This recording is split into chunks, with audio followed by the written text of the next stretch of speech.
Selanjutnya kita akan memasuki sesi speech dari para pembicara kita hari ini. Keynote speech dimulai dengan Mr. Yoshiki Takeuchi, Deputy Secretary General OECD.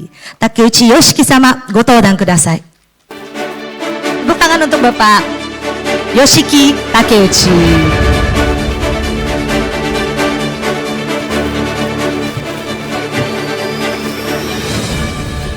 Excellencies, ladies and gentlemen. Saya mewakili OECD. OECD adalah organisasi untuk kerjasama ekonomi dan pembangunan yang bekerja dengan bersama 100 negara di seluruh negara untuk menciptakan kebijakan yang lebih baik untuk kehidupan yang lebih baik. OECD memiliki 38 negara anggota, tempat utamanya ada Brazil, China, India, Indonesia, dan Afrika Selatan yang mewakili 80% perdagangan dunia dan investasi. Dan sejak tahun 2006, OECD telah melakukan upaya-upaya yang signifikan untuk memperkuat dampak global dan menyambut 8 anggota baru. Kita sedang mendiskusikan tentang 8 anggota tadi, termasuk 2 partner kita di Asia Tenggara, Indonesia dan Thailand. Ketika tentang Indonesia ini, kami sangat bangga untuk telah bekerja selama Indonesia dan lebih dari 1 dekade, termasuk OECD, OECD Southeast Asia Regional Program yang merupakan membangun jalan bagi kami untuk mengakses Indonesia, dan kami sangat senang untuk mensupport Indonesia dalam presidennya yang punya fokus yang kuat untuk dalam memproduksi alat untuk kebijakan dalam pendanaan dan infrastruktur yang berkualitas di daerah-daerah dan kota-kota. Kami sangat berharap kita bisa bekerja di Indonesia untuk menghadapi isu-isu. Hari ini kami di sini untuk berbicara tentang keberlanjutan, kota keberlanjutan. Saya ingin fokus kepada perubahan iklim dan transisi ke net zero dan ketangguhan, kota-kota ketangguhan, dan apa artinya itu bagi Indonesia. Kota-kota adalah berserban dalam mengurangi emisi dan untuk adaptasi terhadap perubahan iklim. Setengah penduduk dunia tinggal di kota-kota besar dan 50%-nya di Indonesia. 50% Indonesia pun begitu. Jadi dan ada 2 demand dari global energy, yang itu 70% yang menghasilkan emisi gas rumah kaca dan kota-kota banyak mengalami hal-hal yang berkaitan dengan iklim. Ada 63% pengeluaran yang berkaitan dengan iklim, 69% investasi publik yang berkaitan dengan iklim. Kota-kota juga bermain utama dalam perumahan, transportasi, limbah, air, energi, dan lahan. Dan itu terutama untuk Indonesia itu adalah hal yang kebetulan yang nyata, desentralisasi, karena itu desentralisasi terbesar di dunia. Kota-kota Indonesia menghadapi masalah yang signifikan dalam masalah iklim.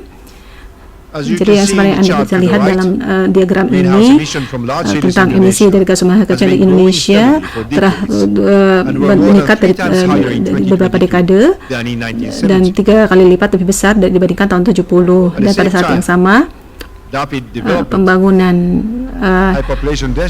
daerah-daerah kepadatan penduduk, tingkat kepadatan penduduk, kompleksnya sosial lingkungan, ekonomi sistem, dan mereka sangat rapuh terhadap efek dari dampak iklim dan seperti cuaca yang ekstrim, panas, dan cuaca.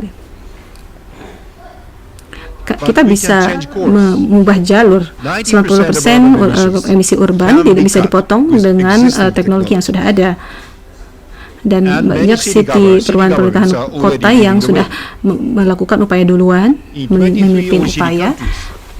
23 negara OECD yang telah mereka menetapkan net zero karbon netral yang lebih berambisi dibandingkan target yang ditetapkan oleh pemerintah pusat, dan setiap kota merespon secara unik terhadap perubahan iklim dan berusaha mengatasi tantangan tersebut. Jadi kami menyediakan support kepada para pemerintah untuk bisa menciptakan solusi yang disesuaikan dengan kondisi lokal. Jadi pada tahun 2023 kami mencoba Jadi tentang framework untuk kebijakan yang mendukung kolaborasi dan kerjasama antara berbagai level pemerintahan, baik di pemerintahan pusat, kota-kota, pemerintahan lokal, semuanya. Dan berdasarkan framework ini, kerangka ini, OECD melihat 3 area peluang untuk Indonesia, kota-kota di Indonesia. 1, perencanaan kota. 2, dekarbonasi, pembangunan yang dekarbonasi. 3 adalah solusi berdasarkan alam, terutama untuk pembangunan kota. Pada perencanaan kota, bagaimana kita bisa mempersiapkan kota untuk masa depan, yaitu dengan menghindari keinefisienan. Jadi kita harus sadar bahwa pembangunan kota yang keluar untuk bisa kita harus melakukan langkah-langkah bersama tentang penggunaan lahan, merencanakan perumahan dan kebijakan tentang transportasi. Mensupport aksi-aksi ini adalah sangat penting untuk pada penduduk kita mendorong mereka untuk menggunakan transportasi publik. Kota-kota di Indonesia dan pemerintahan pusat juga harus memberikan insentif, memberi kerja bersama ke perencanaan kota juga harus mencegah pertumbuhan kota-kota di daerah-daerah yang berbahaya rawan bencana seperti di daerah-daerah pesisir. Yang kedua, harus rumah dekarbonisasi dan gedung. Jadi konstruksi itu berkontribusi 40% terhadap energi. Jadi pembangunan rumah yang masif ini. Jadi kita harus menjamin rumah-rumah yang efisien secara energi, melakukan inovasi dengan cara yang tepat. Di Indonesia, penggunaan energi untuk AC meningkat karena Indonesia itu semakin panas. Jadi permintaan untuk pendinginan ini bisa dikurangi dengan menggunakan passive design, yaitu misalnya dengan memberikan jendela elektrifikasi shading, insulasi, efisiensi dalam kondisi udara, sistem kondisi udara. Jadi kita menggunakan konkrit dan steel untuk mengurangi emisi CO2. OECD juga melakukan publikasi tentang monitoring global dekarbonisasi, dan kita berusaha mensupport pemerintah lokal maupun nasional, bukan hanya secara finance, tapi juga meningkatkan kesadaran dan menciptakan kemampuan lokal. Ini adalah laporan global, monitoring global.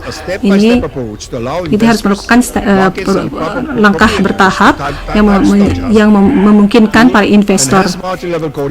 Jadi kita harus melakukan koordinasi multi level dan harus melakukan koordinasi secara internasional. Jadi kita melakukan pertemuan menjemudar tentang keberlanjutan. Jadi para pembuat kebijakan baik nasional maupun lokal seluruh dunia berusaha belajar dari situ. Tahun lalu di pertemuan meja bundar ada 4 topik. Itu kita akan juga menyinggung tentang hal itu di seminar hari ini tentang net zero, target net zero untuk rumah sambil menciptakan keterjangkauan rumah. Jadi kami harap partisipasi dari Kementerian Indonesia dan pemerintahan setempat lokal. Dan poin ketiga adalah tentang kota yang positif terhadap alam. Ini adalah konsep yang holistik, pendekatan holistik untuk menciptakan integrasi solusi yang berdasarkan alam, desain untuk kota-kota sebagai metropolitan yang positif terhadap alam, yang berusaha mengatasi masalah perubahan iklim sambil mencapai kepentingan benefit secara ekonomi, sosial, dan ekonomi. Dengan mengadopsi konsep ini dalam perencanaan, ini buat Indonesia, kota-kota Indonesia lebih murah untuk menciptakan ketangguhan dan pada saat yang sama menciptakan kesejahteraan.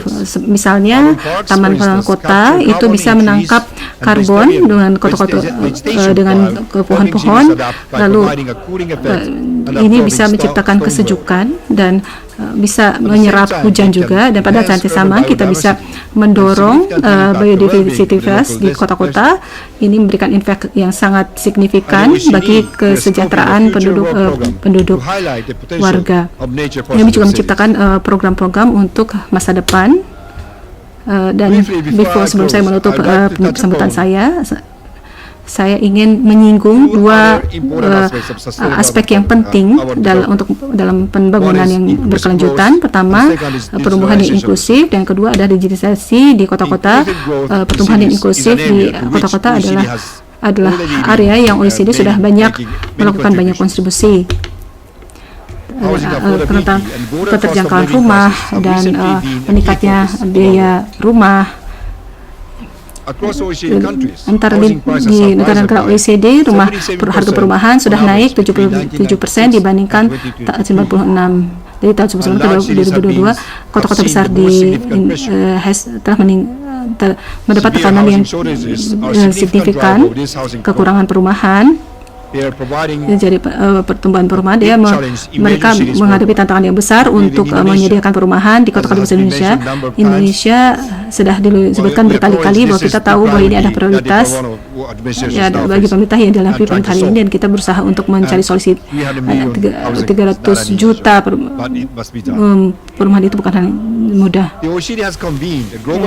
OECD telah bekerjasama dengan 60 wali kota yang pemenang ini juara tentang bagaimana mengatasi masalah krisis perumahan tadi untuk pertumbuhan yang inklusif tadi. Kami sudah melakukan join dengan 11 wali kota, termasuk wali kota Okayama, Bapak Omori yang hadir di sini. Saya sangat bahagia bisa bertemu dengan Anda. OECD mensupport kota-kota ini, para pemimpin untuk monitoring standar kehidupan, kesejahteraan, membagi pengalaman untuk mendesain kebijakan, mempromosikan kesetaraan.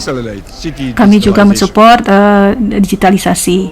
digitalisasi dan solusi smart city bisa mendorong zero transisi, dan pada bersamaan mendorong pertumbuhan dan inklusif. Di Indonesia, teknologi digital memiliki potensi yang sangat besar di dalam transportasi publik dengan menyambungkan antara layanan dengan sistem tiket dan sistem tiket yang smooth antara provider. Saya akan berikan upaya saya terus untuk meng-scale up teknologi tersebut di Jakarta dan di seluruh kota di Indonesia. Jadi saya akan menyimpulkan sambutan saya kali ini, kami berkomitmen untuk mensupport Indonesia untuk menciptakan masa depan kota yang berkelanjutan. Saya sangat terima kasih banyak. Semoga kita dapat melakukan diskusi. Mari kita berikan tepuk tangan yang meriah untuk Mr. Yoshiki Takeuchi. Takeuchi Yoshiki-sama, arigatou gozaimashita. Selanjutnya, mari kita sambut speech dari Mr. Fahri Hamzah, Vice Minister, Ministry of Housing and Settlement Areas. Kepada Bapak Fahri Hamzah, kami mohon kesediaannya untuk dapat naik ke atas panggung. Mohon berikan tepuk tangan yang meriah untuk Bapak Fahri Hamzah.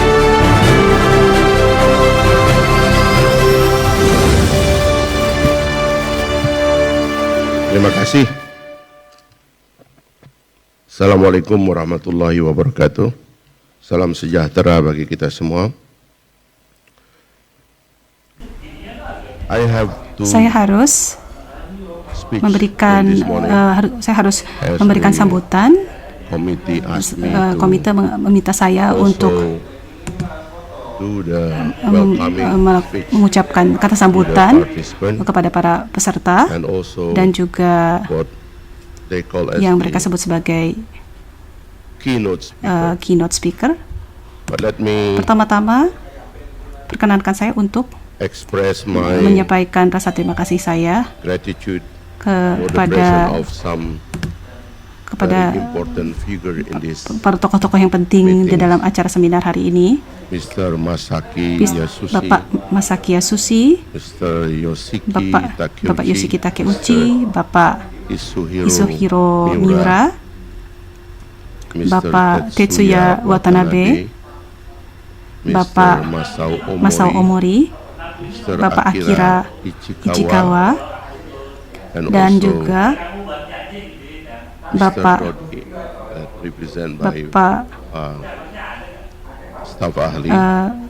staf ahli, dan Bapak Rahmat Gobel, my very important benar-benar teman saya penting, former Speaker of the House of pembicara Representatives. dari And Dewan also Perwakilan. I want to Dan saya juga ingin express mengucapkan my rasa terima kasih gratitude to the saya kepada speakers para and pembicara dan moderators, para moderator, Mr. Bapak Takeshi Takeshi Miyamori, Dr. Hiroto Dr. Izumi, Hiroto Izumi, Dr. Bapak Norihisa Shima, Dr. Norihisa Shima, Mr. Bapak Tadashi Matsumoto, dan also juga some speakers and beberapa pembicara dan moderators moderator from Indonesia, dari Indonesia, Bapak Muhammad Ali Barawi, Pak Haji Pak Haji Pamungkas, Pak Endra S. Atmawijaya, Atmawijaya, Pak Pak Muhammad Nur Fajri Al-Fatah, Ibu Ibu Meli Budiastuti, Dr. Fauzia Dr. Zen, Fazia Zen, Bapak Mukti Bapak Mukti Handayani, Handayani, Bapak Ignes Kamalawarta, Ibu Wardahnia. Saya juga ingin menyampaikan rasa terima kasih yang terdalam karena telah mengorganisasi acara ini, yang merupakan hasil dari kolaborasi antara Kementerian PUPR, Kementerian Perumahan dan Area Pemukiman, dengan organisasi Building Center of Japan, Japan International Association for Urban Development, Building and Housing, Economic Research Institute for ASEAN Area and East Asia, dan juga yang paling penting Organization for the Economic Cooperation and Development (OECD). Kami menyampaikan, menyambut dengan hangat semua partisipan dan semua peserta dari Jepang. Selamat datang di Indonesia. Saya mendengar bahwa struktur dari seminar ini akan menjadi seminar mengenai kebijakan yang berjudul rumah yang berkelanjutan untuk bangunan dan kota-kota Indonesia yang akan diadakan hari ini, dan besok kita akan mempunyai seminar lain, seminar bisnis dan eksibisi dengan peserta dari Jepang. Itu besok, dan tujuan dari seminar ini adalah untuk mensupport usaha pemerintah Indonesia dalam mengatasi masalah perumahan dan pembangunan kota, dan menekankan kontribusi pemerintah Jepang untuk membuat dan menetapkan kebijakan untuk pembangunan kota, baik dari pihak pemerintah maupun dari pihak swasta. Dari perspektif internasional, saya harap seminar ini menyediakan forum yang produktif untuk menyediakan insight yang strategis untuk pemerintah Indonesia, dan kami harap ide yang muncul dalam acara ini akan direalisasikan, yang dibagi dalam acara ini akan berkontribusi dalam pembuatan kebijakan-kebijakan dan yang memprioritaskan keberlanjutan, perubahan iklim dan lingkungan, yang mempertimbangkan lingkungan, dan dengan mendorong kolaborasi antara semua pemangku kepentingan, kami sangat optimis bisa mencapai keberlanjutan dan pembangunan rumah, bangunan dan kota, dan berkontribusi untuk menjadikan Indonesia yang lebih baik. Itu adalah sambutan saya yang pertama. Dan sekarang saya akan melakukan sambutan saya yang kedua, pidato saya yang kedua. Saya akan, untuk pidato kedua ini akan saya jelaskan dalam bahasa Indonesia, karena saya di sini mayoritas kalau untuk rule, karena di sini lebih banyak yang bisa bahasa Indonesia dibandingkan bahasa Inggris. Bapak Ibu sekalian, saya ingin, mungkin ini forum pertama saya ngomong terbuka tentang apa yang terjadi dengan sektor perumahan dan pemukiman. Ini paper-paper dibuat oleh teman-teman, tapi konstruksinya saya akan sampaikan secara lebih tajam. Kalau teman-teman lebih banyak mengajukan data, tapi saya ingin mengajukan apa yang terjadi. kita ini memiliki dua pemimpin yang kira-kira diangkat atau terpilih pada saat yang sama. Perdana Menteri Ishiba dan Pak Prabowo itu kira-kira diangkat atau terpilih atau diangkat, dilantik bulan Oktober tahun lalu. Sehingga beliau kemarin datang ke sini dan kemudian ada seminar ini yang tadi disebutkan sudah dirancang cukup lama, ya. Sebelum kita tahu bahwa pemimpin dua negara akhirnya bertemu dan kita menyambutnya dengan seminar yang baik ini. Saya merasa ini momentum yang sangat penting bagi Indonesia dan Jepang untuk betul-betul memiliki platform kerjasama yang lebih konkret di bidang perumahan, ya, bangunan, permukiman, dan berbagai sektor yang kira-kira masih harus dihadapi terutama oleh masyarakat Indonesia. Bapak Presiden Prabowo di mana-mana termasuk berpidato di APEC, di G20, beliau membuat pengakuan bahwa Indonesia masih banyak orang miskin. Angka-angka umum menyebutkan bahwa kemiskinan di Indonesia itu kira-kira 10% tadi Pak Rahmat juga menyampaikan. 10% dari 290 juta rakyat Indonesia, itu artinya kira-kira 29 juta. Dan kalau kita bagi 5 atau 4,7 sebagaimana komponen atau indeks keluarga di Indonesia terdiri dari 4,7 atau 5 orang, maka jumlah rumah tangga miskin di Indonesia itu yang kita sebut sebagai miskin absolut itu kira-kira 6 juta. Lalu kita ingat dulu pada masa Pak SBY, beliau pernah mengkritik angka ini. Beliau mengatakan bahwa kalau yang 10% itu kan perhitungan dari World Bank, dari UNDP, yang memakai kriteria konsumsi kalori 2100 kalori per kapita per hari. Yang kira-kira harganya lebih kurang 1 sampai 2 dolar atau 1 dolar. Itulah yang 10%. Tapi apa betul orang cuma makan kalori setiap hari? Apa tidak perlu yang lain? Makanya kita menyebut angka yang disebut dengan rawan miskin, yang kira-kira Pak SBY mengatakan sekitar 40%. Kita membuat pengakuan 40%. Dan 40% itu kan kira-kira 120 juta manusia, yang kalau kita lagi bagi 5 lagi, kira-kira 25 juta kepala keluarga atau rumah tangga. Maka angka 6 tadi dan angka 25 ini kira-kira menjadi sumber bagi lembaga lain seperti Badan Pusat Statistik, kemudian beberapa kementerian termasuk Kementerian Sosial, mengambil kesimpulan tentang angka backlog di Indonesia yang kira-kira disebutnya itu backlog kepemilikan itu sekitar 10% atau 10 juta, mohon maaf. Dan backlog kelayakan kira-kira 25 juta atau 26 juta. Inilah pasar perumahan yang tersedia sekarang di Indonesia, yang kita bisa menyebutnya sebagai pasar, tapi dalam perspektif Pak Prabowo, saya tadi menyampaikan kepada Yang Mulia Ambasador dan tamu kita dari universitas dan OECD tadi, saya bilang ini kita punya presiden yang kira-kira beberapa pendirian ekonominya cukup berbeda dengan presiden-presiden sebelumnya. Pak Prabowo ini datang dari keluarga koperasi, penggiat UKM, baik dari Eyang Margono sampai Profesor Sumitro, dan beliau sendiri dan keluarganya itu adalah pejuang bagi ekonomi kerakyatan, yang sekarang kita kenal dengan ekonomi Pancasila. Ada kemungkinan pelibatan negara dalam ekonomi akan meningkat.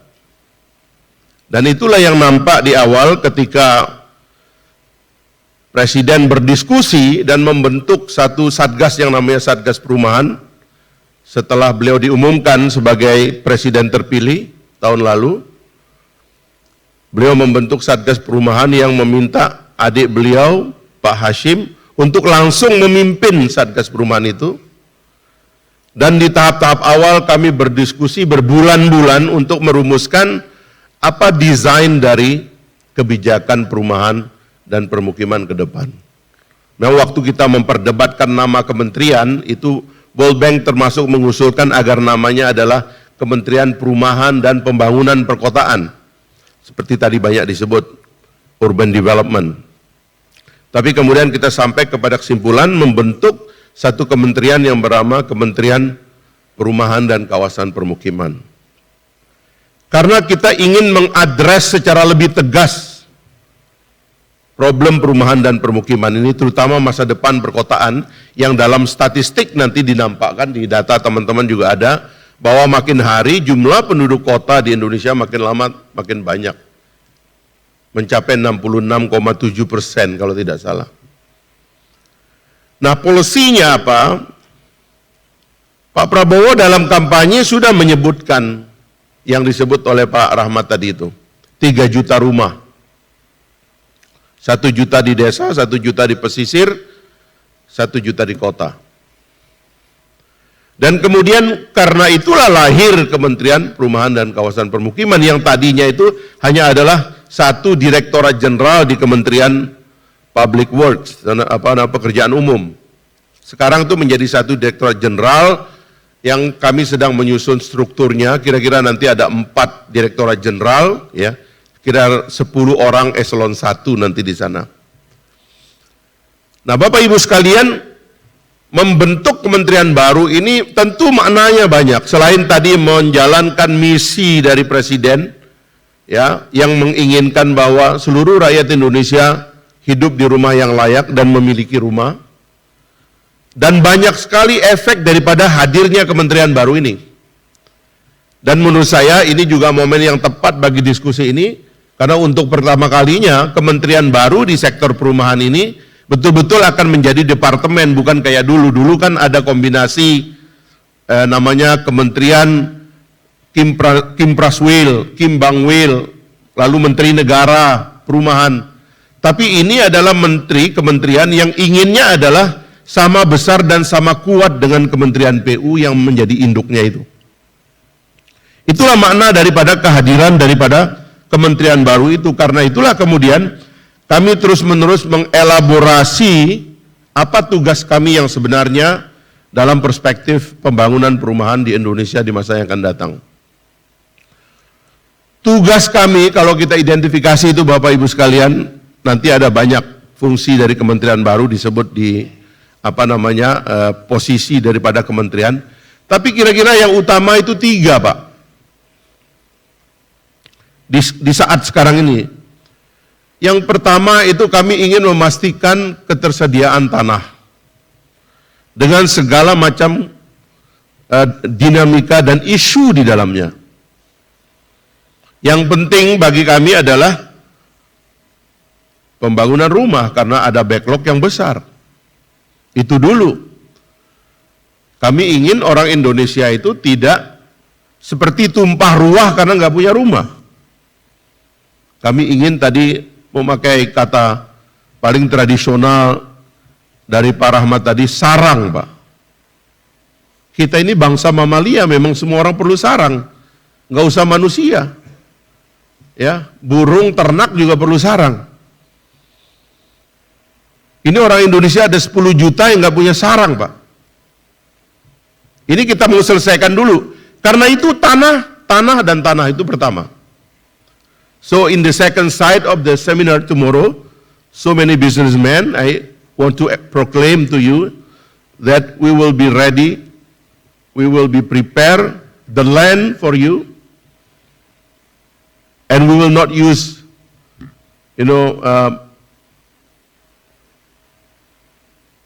productive land. Presiden sudah melarang kita untuk memakai persawahan untuk perumahan. Tapi kita akan mempercepat persoalan pertanahan, kepemilikan izin pertanahan. Kita akan percepat supaya proses investasi di sektor perumahan akan berjalan dengan cepat. Nah, yang kedua adalah perizinan. Kalau selama ini memang terdengar ada sektor ini tidak berkembang karena tumpang tindih perizinan dan sebagainya, terutama di pemerintah daerah, kami sedang mempersiapkan strategi supaya perizinan ini bisa dipercepat. Saya pernah menyebut kita memerlukan semacam omnibus law. Sekarang saya berpikir dan kemarin mendiskusikan dengan teman-teman, kita mempersiapkan impres baru untuk percepatan pembangunan perumahan dan penataan kawasan permukiman di seluruh Indonesia. Kita memerlukan kerja cepat. Saya mohon maaf, nanti saya mau nyindir sedikit, karena seminar ini seperti kayak mau menjadi rem bagi proyek 3 juta rumah. Makanya saya nanti akan cerita bagaimana kolaborasinya. Ya, kita ini bicara orang Indonesia nggak punya rumah, tapi ini hari ini kita bicara green, kita bicara ekosistem, kita bicara lingkungan, dan lain-lain sebagainya. Tapi nanti kita cari pola kolaborasinya. Karena apapun penyediaan rumah ini sudah menjadi janji politik Presiden kami, dan kita harus melaksanakannya secara cepat. Itulah tugas dari kementerian ini dilahirkan. Sehingga seolah-olah kementerian ini akan mempush sisi supply. Itu yang kita lakukan. Kita akan push sisi supply. Penyediaan rumah, penyediaan lahan, penyediaan perizinan, percepatan license dan sebagainya, itu kita akan push supaya investasi di sektor perumahan dan pembangunan perumahan akan dipercepat. Pelibatan negara akan dipercepat. Kemarin kami menghitung-hitung ini uangnya dari mana ini. Karena kalau tadi berbicara tentang kota dan desa dan pesisir, kami menghitung bahwa di desa itu kalau kita pakai model bisnis agak sulit. Mayoritas di desa sebenarnya sudah punya rumah, cuma rumahnya tidak layak. Makanya yang 2 juta disebutnya di desa itu karena memang desa di Indonesia ini banyak sekali. Indonesia ini terdiri dari 38 provinsi, ada 416 kabupaten, Pak Ambassador, 416 kabupaten, ada 98 kota. Dari kota itu turun, kabupaten itu turun, kecamatan itu ada sekitar 8.300 kecamatan. Di bawah kabupaten itu ada sekitar 75.000 desa, dan dari kota itu kira-kira ada 8.200 kelurahan. Di bawah kelurahan itu ada yang namanya dusun, di bawah dusun itu ada yang namanya RW. Tapi di bawah RW itu, ini RT dan RW ini sebenarnya sumbangan dari Jepang ini. RT dan RW ini sebenarnya dibangunnya pada masa Jepang. Itu konsep yang bernama Tonarigumi. Tonarigumi ini dari Jepang, itulah yang menjadi RT sekarang ini. RT di Indonesia sekarang sekitar 1,2 juta RT. Yang kira-kira satu RT itu terdiri dari 30 sampai 60 kepala keluarga atau rumah tangga atau rumah. Itulah persebaran daripada pasar perumahan di Indonesia. Dari Sabang sampai Merauke, dari Miangas Pulau Rote, 17.000 pulau, besar sekali. Karena itulah kami mau menjadikannya ini sebagai suatu yang masif. Kalau kami menghitung-hitung, kayaknya desa itu lebih banyak heavy-nya APBN. Tapi di kota itu skimnya, itu bisa masuk skim bisnis.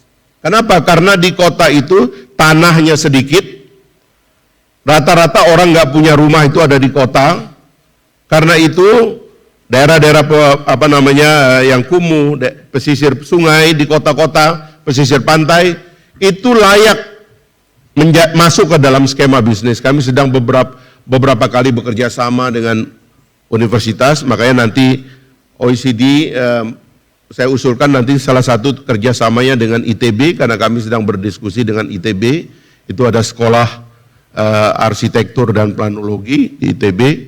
Mereka menciptakan sistem bagaimana mengkonversi kawasan-kawasan kumuh menjadi perkotaan modern tanpa menggusur. Karena kalau kita mulai dengan menggusur, repot itu isunya nanti. Nggak selesai-selesai.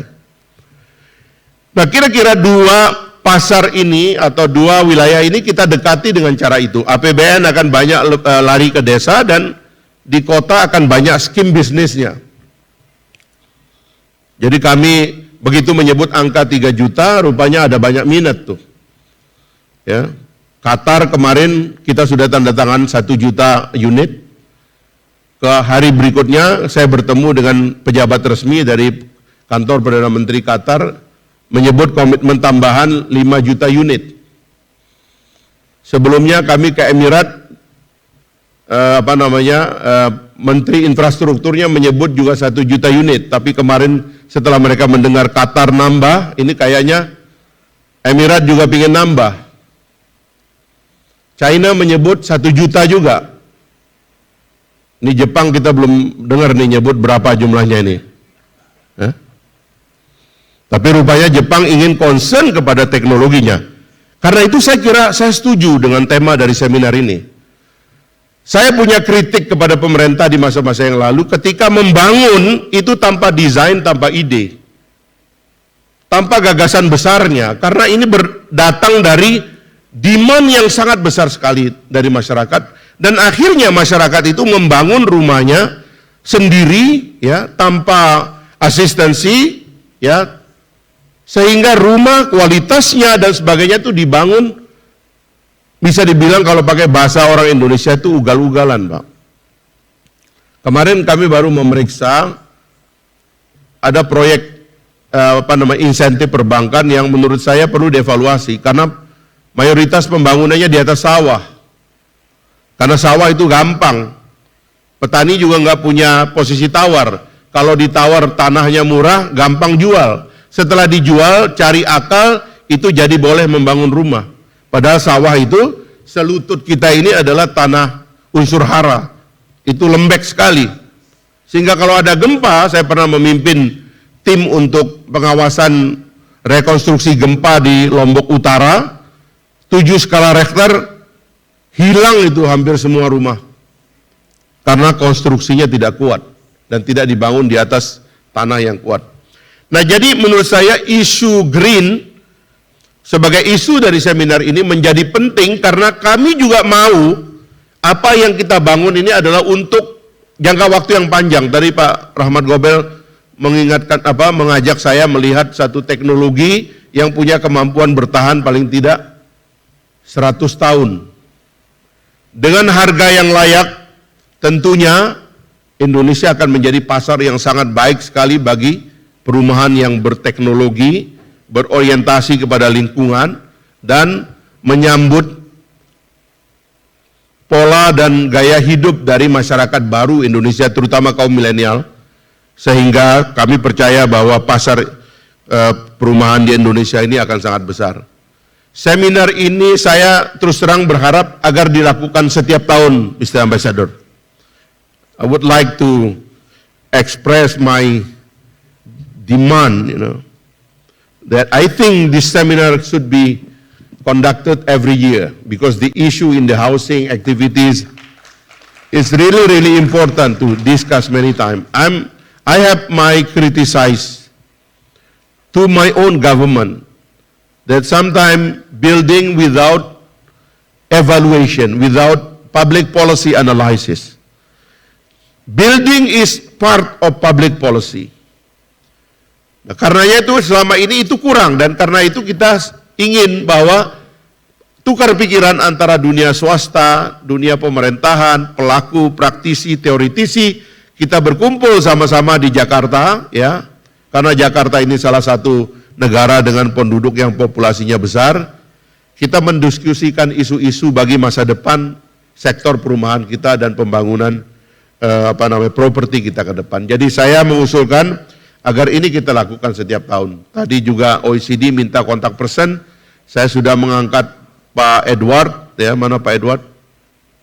Tadi sebagai kontak person bagi komunikasi lanjutannya jika kerjasama ini mau dilanjutkan, karena saya mendengar OECD akan mengadakan riset tentang public policy, terutama regulasi-regulasi di daerah yang bisa berdampak buruk kepada lingkungan kita. Saya setuju itu. Saya sendiri dari dalam membuat kritik kepada teman-teman di daerah khususnya yang seperti tidak punya imajinasi untuk meletakkan bangunan itu bukan di atas tanah produktif. Pada saat presiden kita sedang mencetak sawah, menganjurkan kita cetak sawah, tapi ada saja yang malah justru pembangunan yang mengancam ketahanan pangan kita. Kita harus melindungi masa depan dari umat dan bangsa Indonesia, sehingga harusnya semua policy kita berbasis kepada public policy yang baik. Akhirnya saya mengucapkan terima kasih kepada semua pihak ya yang hadir dan yang menjadi pembicara, khususnya para pemrakarsa. Kami dari kementerian baru ini yang umurnya belum 3 bulan ya menyambut baik kolaborasi ini dan kolaborasi lanjutan, karena kementerian ini juga perlu konten yang kuat. Karena tadi seperti Pak Rahmat bilang, kita membangun rumah ini adalah membangun tempat hidup kita, tempat kita berlindung. Saya suka pakai terminologi agama, Pak Rahmat, karena Nabi itu pernah bilang, rumahku surgaku. Surga itu kan agak imajinatif, karena kan kita nggak ada yang pernah ke sana kan. Tapi disebutnya rumahku surgaku. Jadi rumah esensial sekali bagi kehidupan manusia. Karena itu rumah yang layak. Saya kalau pergi ke luar negeri, kita pergi ke Tokyo, kita pergi ke mana-mana, kan tidak lihat anak-anak kecil di kota-kota jalan-jalan sembarangan. Kenapa? Karena rumah itu memelihara jadwalnya. Karena rumah itu adalah tempat mendidiknya. Rumah itu tempat dia membangun hubungan keluarga. Rumah itu tempat dia belajar tentang masa depannya. Itu rumah. Sementara kita ini rumahnya karena tidak layak, rakyat tumpah ruah di pinggir jalan. Ditambah dengan kebijakan, mohon maaf ini, ya, memberikan subsidi kepada pemilik motor di daerah-daerah dulu. Akhirnya rakyat kita nampak seperti tumpah ruah itu. Nah, itulah saya kira hal-hal yang perlu kita diskusikan. Sekali lagi saya keluar dari karena saya ingin menyatakan yang solid tentang apa yang kita lakukan ke depan. Kami siap untuk bekerja sama, berkolaborasi, dan kami sekali lagi sebagai kementerian baru memerlukan nasihat, saran, dan masukan tentang bagaimana public policy kita selenggarakan di masa-masa yang akan datang. Terima kasih sekali lagi. Assalamualaikum warahmatullahi wabarakatuh. Mari kita berikan tepuk tangan yang meriah untuk Bapak Fahri Hamzah. Terima kasih. Kami persilakan untuk kembali ke tempat duduk. Selanjutnya kita akan sama-sama mendengarkan sambutan dari Mr. Masao Omori, Mayor of Okayama City, Japan, OECD Champion Mayor. Omori Masao sama, Roko dan Kudasai. Kita berikan tepuk tangan yang meriah untuk Omori Masao sama. Ladies and gentlemen, Kepada hadirin, it's a great ini pleasure to meet saya sangat senang bertemu Anda sekalian. Saya Masao Omori, saya adalah wali kota dari kota Okayama di Jepang. Hari ini saya akan berbicara tentang pertumbuhan kota dan tentang perencanaan kota yang berfokus pada warga, kesejahteraan warga sebagai seorang wali kota dan sebagai salah satu juara, wali kota juara OECD. Apakah Anda tahu di mana Okayama ini di Jepang itu di sebelah mananya? Halaman berikutnya.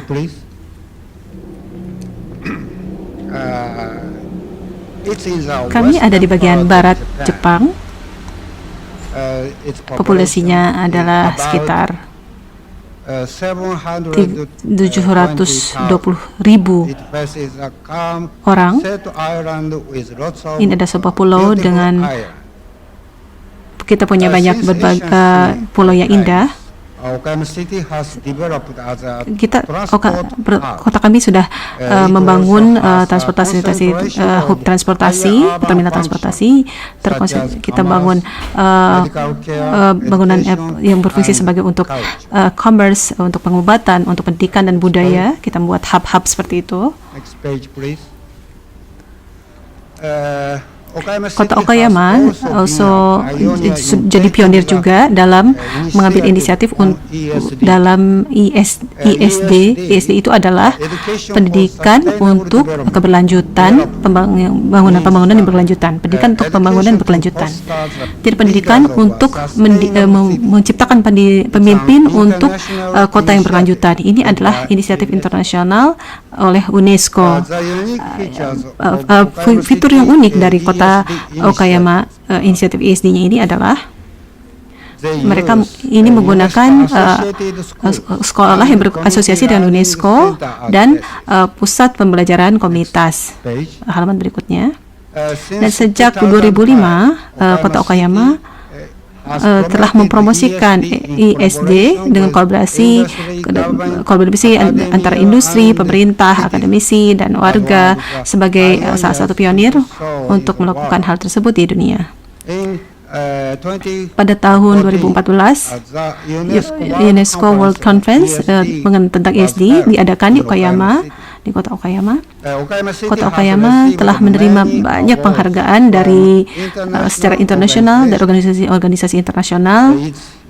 Inisiatifnya adalah sangat dihargai di seluruh dunia, mendapatkan penilaian yang baik di seluruh dunia. Kami memperoleh ISD Award, penghargaan ini sebagai praktisi di luar negeri yang bernilai. Ini ada foto yang kanan atas ini diambil ketika tahun 2016 ketika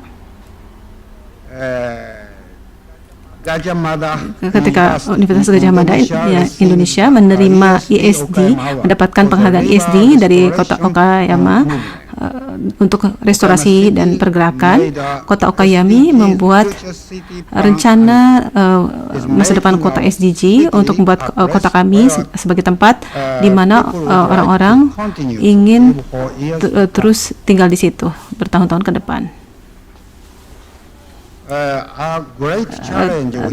Tantangan besar yang Jepang hadapi saat ini adalah penurunan populasi berhubungan dengan penurunan angka kelahiran. Jadi populasi Okayama juga pada puncaknya adalah pada tahun 2020 dan setelah itu menurun. Jadi sepertiga penduduk kami adalah lansia di masa depannya, diperkirakan. 12 tahun yang lalu, ketika saya perkirakan dan posisi wali kota memotorisasi Okayama, menggerakkan Okayama, saya melihat bahwa situasi Okayama itu sangat serius. Ya, setelah 40 tahun, bangunannya telah meningkat 2,2 kali 1 kali, tapi populasi peningkatannya hanya 30%. Sebagai hasilnya, ini menjadi kepadatannya rendah di kota perkotaan, sementara banyak sekali orang yang menggunakan mobil itu, penggunaan mobil meningkat 2 kali lipat. Yang menggunakan transportasi publik, sepeda dan jalan kaki telah menurun menjadi setengah. Sebagai hasilnya, nomor orang yang bekerja di center kota Okayama telah menurun. Jadi vitalitas itu berkurang dalam retail dan peningkatan, jadi toko-toko kosong dan parkir kosong itu meningkat. Jadi misi saya adalah untuk mencapai kembali vitalitas kota kami, mengubahnya menjadi negara yang berkelanjutan. Oleh karena ini kami mempromosikan network perencanaan kota, jaringan dan dibalik konsep ini untuk membentuk dengan membuat kepadatan populasi dan menghubungkan mereka dengan transportasi publik. Terutama kami berusaha memastikan mengatur kepadatan populasi dan mengatur di daerah-daerah daerah, dan kami bersamaan dengan transportasi publik jalan-jalan kami memelihara fasilitas-fasilitas untuk kehidupan layanan sehari-hari seperti toko-toko dan rumah sakit.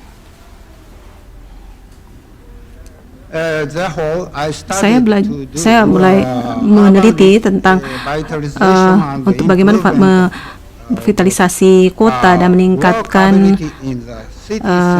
kemungkinan untuk bekerja di pusat kota. Pusat kota dari kota Okayama ada dua area kecil dengan ada perbedaan karakter seperti stasiun Okayama.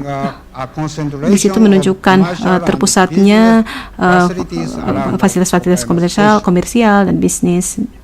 Itu terpusat di daerah stasiun Okayama, dan ada kota tua yang ada di situ terdapat castle kita. Di situ terpusat bangunan-bangunan bersejarah, bangunan-bangunan budaya, taman, dan untuk mengefektifkan penggunaan area-area ini itu jadi kita mulai melakukan pengerjaan renovasi di jalannya untuk mengkoneksikan dua area ini untuk memberikan prioritas kepada para pejalan kaki dan meningkatkan akses ke tempat pemberhentian kereta, ke stasiun. Jalan ini asalnya asalnya dua jalan kecil. Jadi dengan buatnya menjadi satu jalan dan memberikan trotoar itu diberikan prioritas kepada orang yang jalan. Jadi terjadi aluran orang dari pusat kota ke situ, jadi ini akan menyenangkan gitu untuk berjalan ke situ. Jadi ada taman di Shimoishi yang ada di pusat kota yang dulunya adalah bar, sekarang sudah ditutupi dengan rumput untuk menyediakan ruang di mana para penduduk bisa bersantai di situ. Untuk renovasi untuk jalan Harimachi ini banyak mendapatkan perlawanan daripada pemilik bisnis yang punya bisnis di daerah situ yang khawatir dengan kemacetan.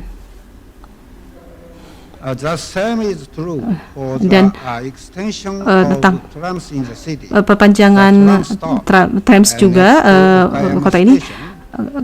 Trams ini kan berhenti di stasiun Okayama yang berlokasi di pusat-pusat jalan besar di Okayama. Jadi para pengunjung, orang-orang asing itu tidak tahu di mana itu berlokasi dan sangat tidak praktis. Jadi kami berusaha untuk memindahkan stasiunnya. Jadi di depan stasiun ini kami berusaha untuk memperpanjang jalurnya, tramnya ini. Kami menciptakan teater seni di bagian sudut timur, dan di pusat kota sendiri kami ingin menjadikan ini sebagai untuk mempromosikan budaya dari kota Okayama. Jadi banyak orang yang sudah banyak mengikuti kota kami. Banyak perlawanan terhadap inisiatif ini. Mereka yang khawatir terhadap kemacetan, tapi kami telah dengan sangat hati-hati kami menjelaskan dengan mereka perlahan-lahan dan kenapa kami melakukan proyek ini dan bagaimana prosesnya. when completed, ketika ini sudah selesai, produk dari proyek ini meningkatkan menambah opsi mobilitas, meningkatkan kenyamanan, termasuk para lansia, and will improve dan benar-benar meningkatkan kehidupan orang-orang di pusat kota. revitalization. Jadi meningkatkan vitalitas kota itu sendiri. Revitalisasi. Jadi ini adalah perspektif. Jadi ini adalah gambaran dari yang jalan tunggal di dan dari foto taman di Sulawesi itu. Ini adalah jadi kita memberikan penjelasan dengan cara hati-hati, memperoleh pemahaman, dan secara perlahan ini menyebar dan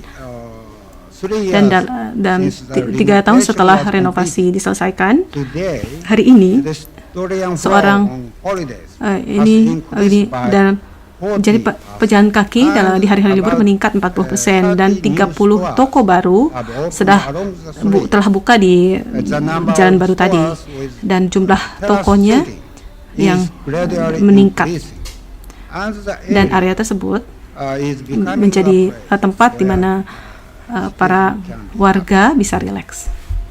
Dan sebagai kesimpulannya, perencanaan kota ini bukanlah hal yang mudah. Semua orang ingin menjadikan kota kita lebih baik, tapi kalau Anda mencoba untuk melakukan hal itu, Anda akan tentu saja Anda akan mendapatkan jawaban yang iya dan tidak. Apa yang penting? Untuk mempertimbangkan apa sih kepentingan publik itu, dan apa sih akan berpengaruh kepada hidup semua warga, semua kota, untuk membuat kebijakan yang spesifik dan aksi untuk memahami tentang pembangunan. Mungkin pembangunan itu tidak untuk semua warga. Itu mudah untuk melakukan sesuatu. Semua orang setuju tentang hal itu. Mudah untuk melakukan sesuatu sementara dia tentang.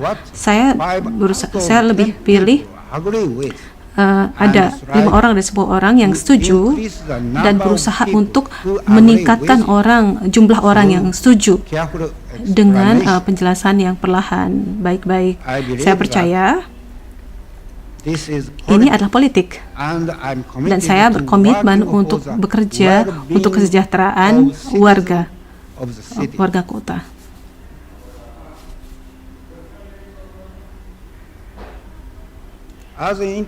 Seperti yang sudah diperkenalkan sampai saat ini, kami akan terus bekerja untuk pertumbuhan yang inklusif dari kota ini. Jadi tidak ada yang tertinggal. Saya harap semoga isi presentasi saya bisa memberikan manfaat untuk Anda dalam usaha Anda bagi Indonesia. Saya mengucapkan terima kasih kepada Anda semua yang telah memberikan kesempatan bagi saya untuk menyampaikan sambutan ini. Terima kasih banyak telah mendengarkan. Mari berikan tepuk tangan yang meriah. Omorimasu sama arigatou gozaimashita. Selanjutnya, kita akan sama-sama mendengarkan sambutan dari Mr. Itsuhiro Miura, Deputy Director General, City Housing, Ministry of Land, Infrastructure, Transport, and Tourism. Mari kita berikan tepuk tangan yang meriah.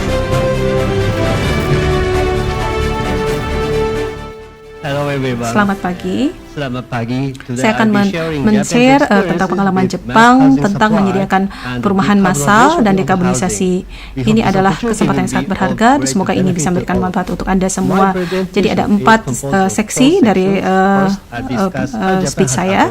Bagaimana kita berusaha mengatasi masalah supply perumahan ini, yaitu tentang kebijakan, transisi dari dekarbonisasi dari perumahan, dan kebijakan tentang perkotaan akhir-akhir ini. Dalam seksi pertama, saya akan menjelaskan secara ringkas populasi Jepang dari tahun 1950-1910. Jepang mengalami peningkatan populasi hampir 128 juta, dan populasinya ini meningkat 40% selama 30 tahun. Tetapi populasi ini telah turun karena turunnya angka kelahiran, dan trennya itu akan terus berlanjut. Jadi banyak orang Jepang yang tak hilang dari bumi ini. Orang Jepang diperkirakan akan hilang dari bumi ini dari tahun 2600. Jadi ada tekanan mengenai populasi ini, penurunan populasi yang seperti yang Anda telah lihat di grafik di atas ini.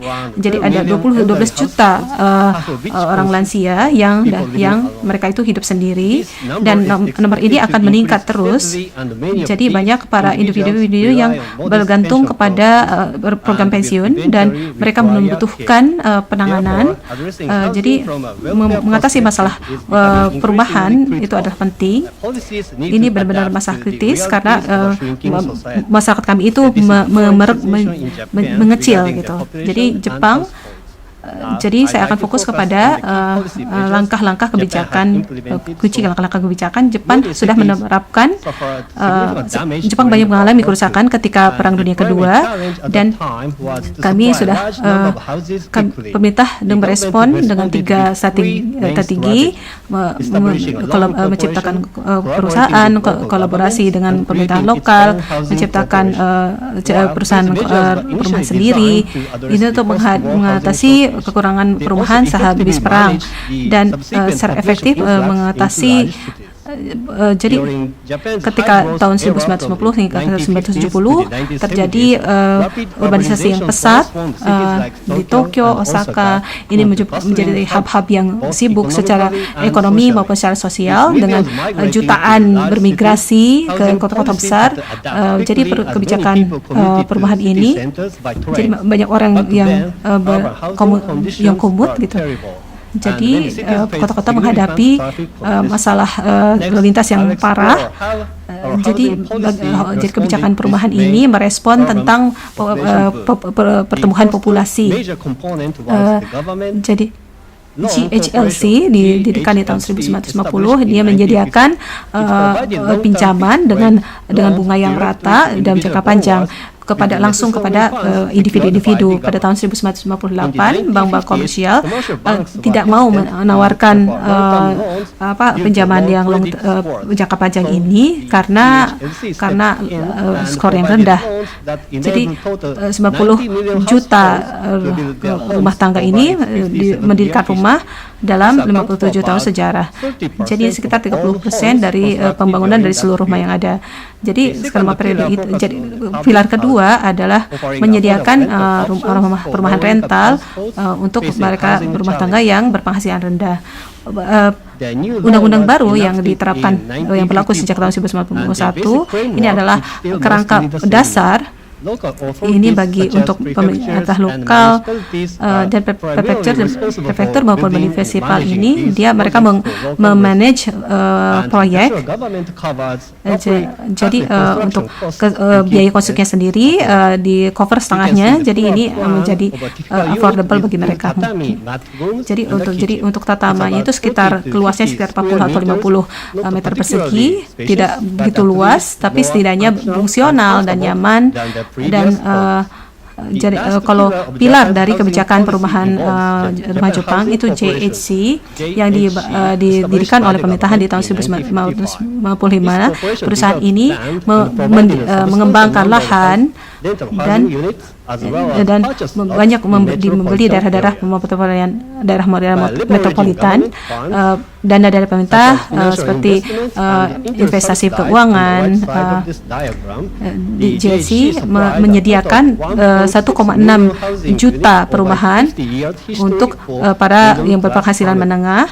JHC sudah terkenal sebagai terhadap perkembangan penguasaan yang fokus kepada rental, properti rental, memanage properti rental. kebanyakan proyeknya mengembangkan di daerah-daerah bukit. Ini adalah kota-kota baru yang menarik berbagai macam banyak warga-warga muda, keluarga-keluarga muda. Tapi karena kota-kota baru ini mereka sudah banyak berpindah ke lokasi-lokasi yang mudah diakses. Yang seperti sudah sebutnya, solusi efektif untuk merevitalisasi warga yang menua populasi ini adalah kita harus secara keseluruhan melihat kesejahteraan dan ini memungkinkan penyediaan supply dari perumahan secara massal. Ketika ada permintaan kuat untuk pemerintahan secara massal, jadi industri dan pemerintahan harus berkolaborasi mengembangkan modul standar. Ini memberikan kontribusi untuk industrialisasi. Jadi standar ini telah meningkatkan kualitas interior rumah. Mari kita menuju ke seksi 2 tentang dari kuantiti ke kualitas. Jadi kebijakan pemerintah ini jadi dibuat perencanaan rumah baru setiap 5 tahun sekali. Jadi tujuan utamanya adalah menciptakan rumah yang cukup dan jadi memindahkan fokus dari kebijakan tersebut. Jadi alterasi hukum baru untuk mendorong penguatan market masyarakat. Saya akan mengeluarkan performance perumahan yang mengindikasikan kualitas rumah seperti konsumsi energi, stabilitas struktur. Sistem ini menolong para pembeli rumah untuk mengerti kualitas rumah. Oke. Seksi 3 ini fokus kepada efisiensi energi dan rumah-rumah.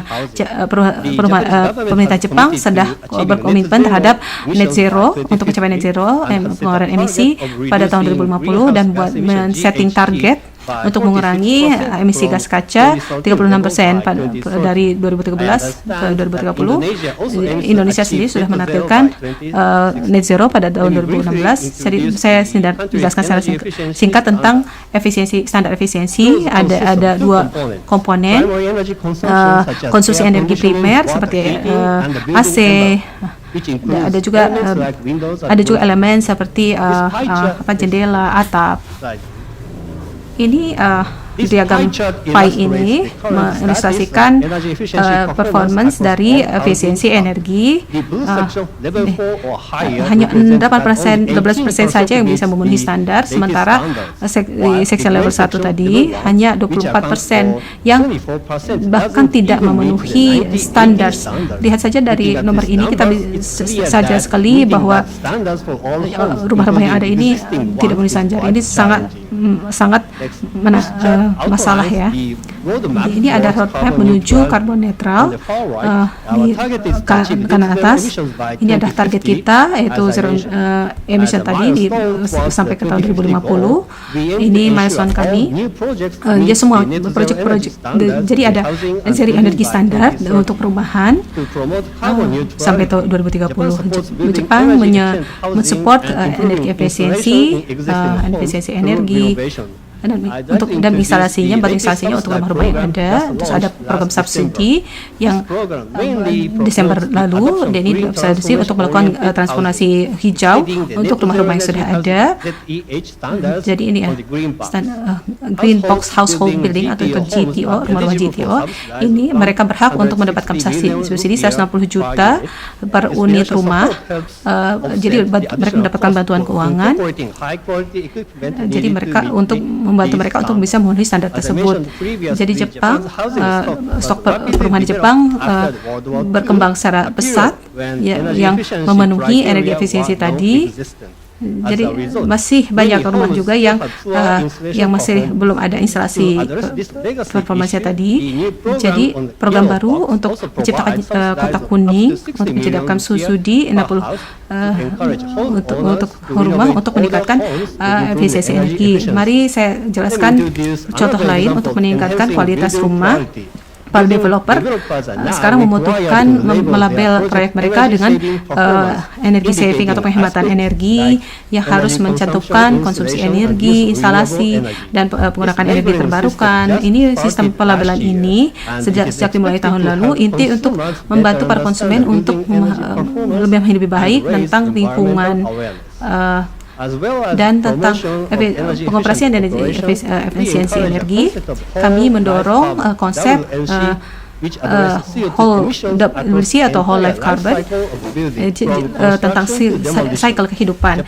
Jadi kita menginisiasi para sektor-sektor privat dan mempromosikan kolaborasi antara pemerintah dan industri dan akademisi. Jadi ini untuk promosi di council ini. Jadi ada ada kebijakan secara umum. Jadi mereka bukan punya alat untuk mengkalkulasi kebijakan untuk mempercepat implementasi ini. Mereka punya database. Jadi dua konsil utama sudah membangun database. Jadi mereka membuat kementerian untuk membangun kapabilitas untuk membagi pengetahuan.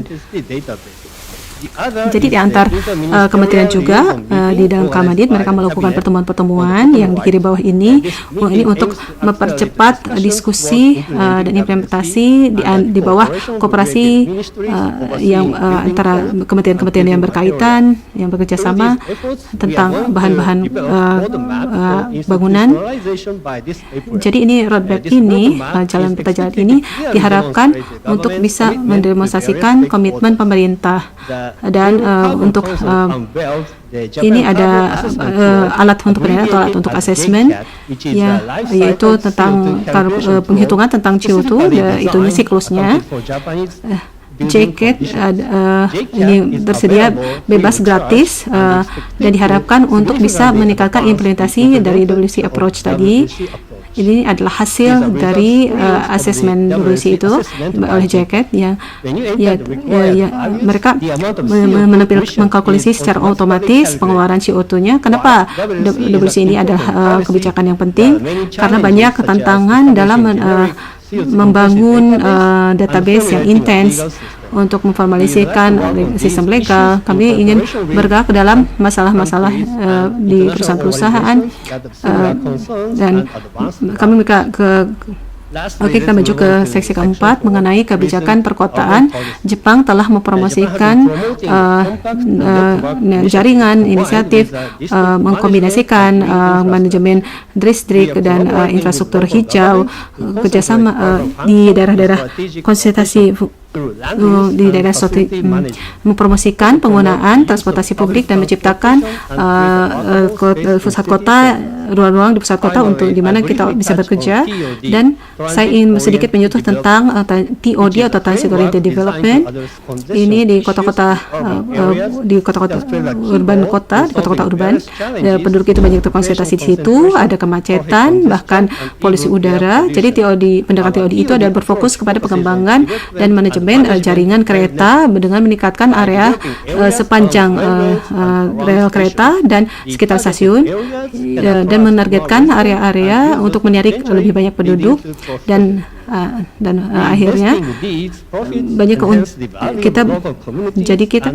kita membangun sirkul virtual dari pertumbuhan di kota Niigayama di 20 km di pinggiran Tokyo. Sekarang kota tersebut sudah terkenal secara nasional sebagai kota yang sangat ramah keluarga dengan pembangunan Urban Express Line atau jalur kereta.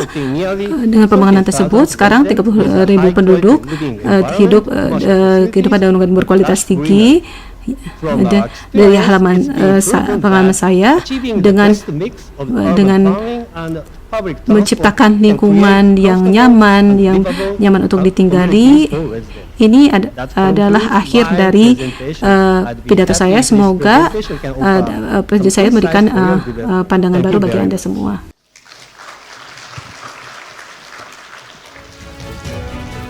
Mira Itsuhiro sama, arigatou gozaimashita.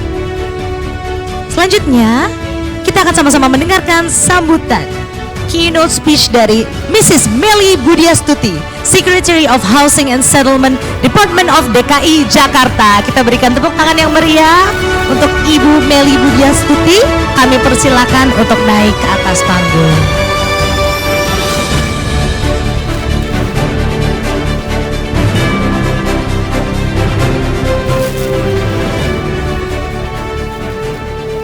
Terima kasih Mbak. Bismillahirrahmanirrahim. Assalamualaikum warahmatullahi wabarakatuh. Salam sejahtera bagi kita semua. Om Swastiastu, Namo Buddhaya, salam kebajikan. Yang terhormat Duta Besar Jepang untuk Indonesia, Mr. Masaki Yasushi. Yang terhormat anggota DPR RI, Bapak Rahmat Gobel. Yang terhormat Wakil Menteri Perumahan Rakyat dan Kawasan Permukiman, Bapak Fahri Hamzah. Yang terhormat Perwakilan Menteri Pekerjaan Umum Republik Indonesia. Yang terhormat President of Economic Research Institute for ASEAN and East Asia, Mr. Tetsuya Watanabe. Yang terhormat Deputy Secretary General of Organization for Economic Cooperation and Development, Mr. Yoshiki Takeuchi. Yang terhormat Deputy Director General for Housing and Urban Policy, Ministry of Land, Infrastructure and Transport of Japan, Mr. Itsuhiro Miura, serta yang terhormat Bapak Ibu para peserta seminar dan hadirin sekalian. Terlebih dahulu saya menyampaikan permohonan maaf Bapak PJ Gubernur, Bapak Teguh Setiabudi. Beliau karena satu dan lain hal tidak bisa hadir Pak. Oleh karena itu menugaskan saya, Melly Budiastuti, selaku Sekretaris Dinas Perumahan Rakyat dan Kawasan Permukiman DKI Jakarta untuk menyampaikan beberapa hal. Puji syukur kehadirat Allah Subhanahu wa Ta'ala, Tuhan Yang Maha Esa. Hari ini kita diberikan kesempatan dan kesehatan untuk hadir dalam acara Policy Seminar Sustainable Housing, Building and Cities in Indonesia. Terima kasih kami ucapkan juga kepada seluruh jajaran Kementerian Perumahan Rakyat dan Kawasan Permukiman yang telah bekerja sama dengan beberapa mitra internasional dalam menyelenggarakan seminar ini, sehingga saya dapat berbagi pandangan terkait pembangunan perumahan dan perkotaan yang berkelanjutan di Kota Jakarta. Pada triwulan 3 tahun 2024, Jakarta telah mencatatkan pertumbuhan sebesar 4,93%. Bisa next. Ya. 4,93%. Pertumbuhan ini memberikan kontribusi signifikan di mana Jakarta menyumbang 16,53% terhadap perekonomian Indonesia pada periode yang sama, sesuai dengan data dari BPS. Memasuki tahun 2025, pertumbuhan ekonomi Jakarta diperkirakan tetap menunjukkan tren positif, yaitu berada di kisaran 4,70% hingga 5,50%.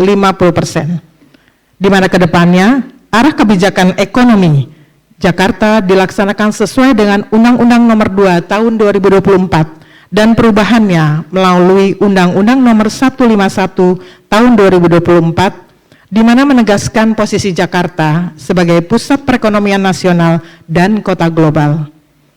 Dalam mewujudkan Jakarta sebagai kota global yang layak huni dan berkelanjutan, pemerintah Provinsi DKI Jakarta berkomitmen untuk mendukung program strategis pemerintah pusat dalam penyediaan rumah layak huni bagi masyarakat kurang mampu, termasuk program pembangunan 3 juta rumah, sebagaimana yang diamanatkan dalam surat keputusan bersama 3 menteri, yaitu Menteri Perumahan dan Kawasan Permukiman, Menteri Pekerjaan Umum, dan Menteri Dalam Negeri.